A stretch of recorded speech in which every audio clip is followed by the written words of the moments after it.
أعوذ بالله من الشيطان الرجيم. بسم الله الرحمن الرحيم. الحاقة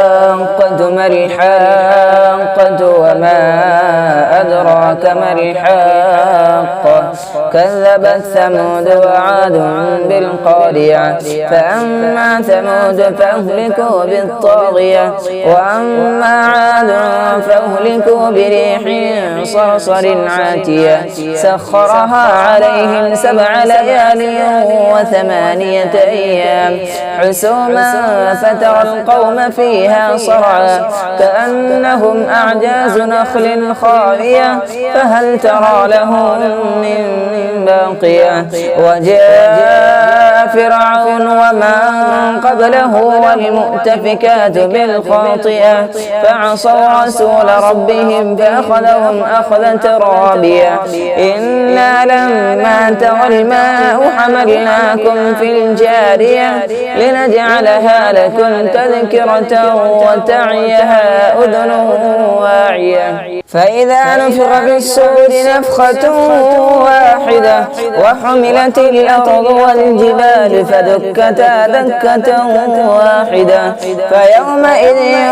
وقعت الواقعة وانشقت السماء فهي يومئذ واهية والملك على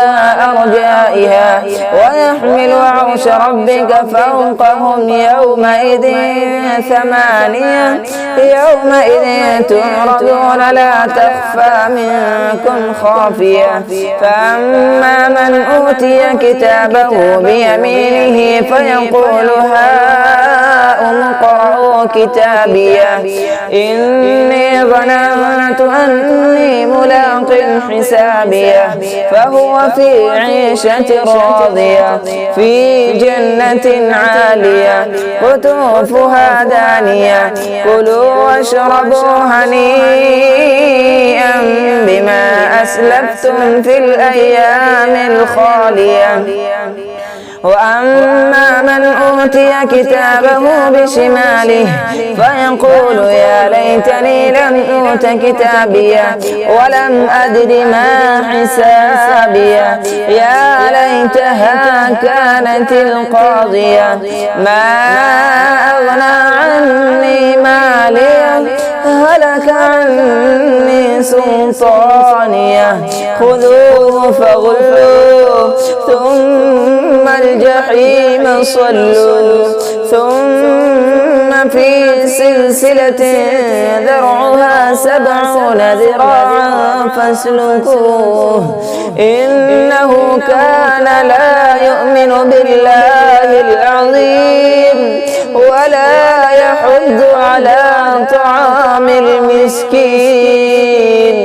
فليس له اليوم هاهنا حميم ولا طعام إلا من غسلين لا يأكله إلا الخاطئون فلا أقسم بما تبصرون وما لا تبصرون إنه لقول رسول كريم وما هو من قول شاعر قليلا ما تؤمنون ولا بقول كاهن قليلا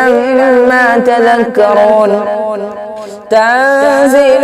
من رب العالمين ولو تقول علينا بعض الأقاويل لأخذنا منهم باليمين ثم لقطعنا منه الوتين فما منكم من أحد عنه حاجزين وإنه لتذكرة للمتقين وإنا لنعلم أن منكم